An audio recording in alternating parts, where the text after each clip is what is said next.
নমস্কাৰ প্ৰিয় দৰ্শক, মই মীৰাই আপোনালোকক সকলোকে স্বাগতম জনাই আজিৰ ভিডিঅ'টি আৰম্ভ কৰিবলৈ ওলাইছোঁ। আহকচোন আজিৰ ভিডিঅ'টিৰ জৰিয়তে মহাদেৱৰ প্ৰিয় ফলৰ বিষয়ে আলোচনা কৰোঁ। ব্ৰহ্মা, বিষ্ণু, মহেশ্বৰৰ ভিতৰত মহাদেৱকে সৰ্বশ্ৰেষ্ঠ বুলি কোৱা হয়। মহাদেৱৰ বহুতো নাম আছে। ভোলানাথ বুলি কোৱাৰ কাৰণ হ'ল তেওঁৰ মন খুব খোলা।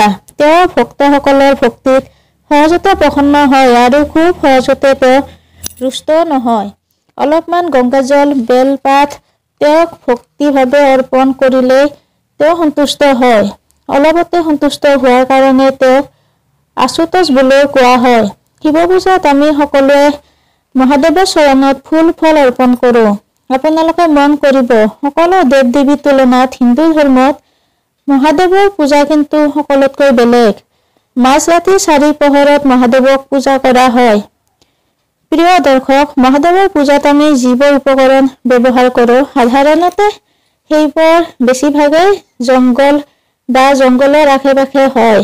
এইবোৰ পূজাৰ কাৰণে ব্যৱহাৰ কৰিলেও ধৰ্মীয় জ্যোতিষাস্ত্ৰত ইয়াৰ বিশেষ গুৰুত্ব থকাৰ লগতে ঔষধি গুণেৰে ভৰপূৰ। আয়ুৰ্বেদিক চিকিৎসাত ইয়াক ব্যৱহাৰ কৰা হয়। মহাশিৱৰাত্ৰিত এই 5টা ফল মহাদেৱৰ চৰণত নিবেদন কৰিলে আপোনাৰ মনৰ কামনা পূৰণ হোৱাৰ লগতে তেওঁৰ আশীৰ্বাদত আপোনাৰ গোটেই জীৱনত সুখ, শান্তি, সমৃদ্ধি বজাই থাকিব আৰু যিকোনো ধৰণৰ বাধা বিঘিনিৰ পৰা আপুনি মুক্তি লাভ কৰিব। প্ৰথমতে যিটো ফল মহাদেৱৰ খুব প্ৰিয় সেইটো হ'ল বেল। শিৱৰাত্ৰিৰ দিনা মহাদেৱক পূজা কৰোঁতে এটি বেল দিবলৈ নাপাহৰিব। বেলক মহাদেৱৰ ফল বুলিও কোৱা হয়। বেলৰ উৎপত্তি সম্পৰ্কত বহুতো পৌৰাণিক কথা আছে। কেতিয়াবা ইয়াৰ বিষয়ে আগবঢ়াম। তাৰ পিছৰ ফলটো হ'ল ধতুৰা ফলৰ ফল বা গুটি। ধতুৰা ফলৰ গুটি বা ফল মহাদেৱৰ অত্যন্ত প্ৰিয়, কাৰণ সমুদ্ৰ মন্থনৰ সময়ত যেতিয়া হলাহল বিষ ওলাইছিল, সেই বিষে গোটেই বিশ্ব ব্ৰহ্মাণ্ডক ধ্বংসৰ মুখলৈ ঠেলি দিছিল।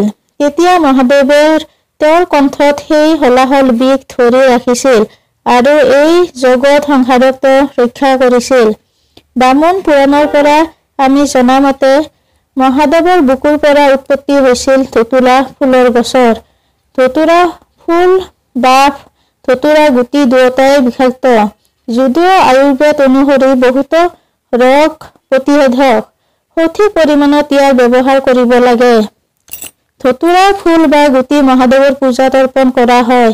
এই ফল অৰ্পণ কৰিলে আপোনাৰ শত্ৰু নাশ হ'ব, আৰ্থিক সমস্যা দূৰ হোৱাৰ লগতে মহাদেৱৰ আশীৰ্বাদত আপোনাৰ গোটেই জীৱন মংগলময় হ'ব।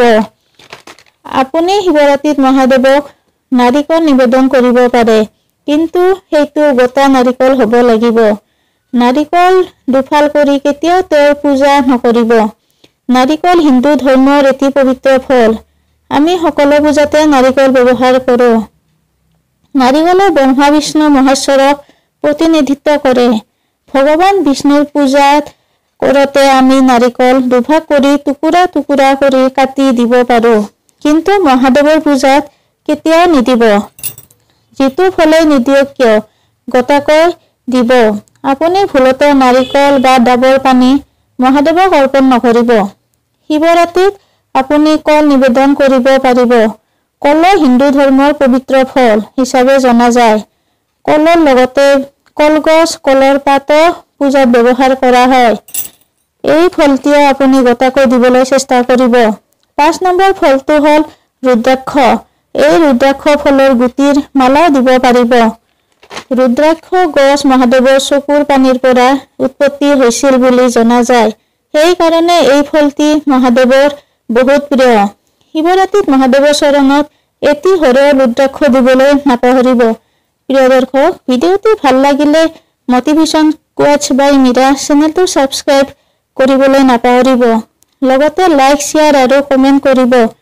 কিবা ভুল ত্ৰুটি থাকিলে শুধৰাই দিবলৈ নাপাহৰিব। পুনৰ লগ পোৱাৰ আশাৰে আজিলৈ আহিছোঁ। ধন্যবাদ।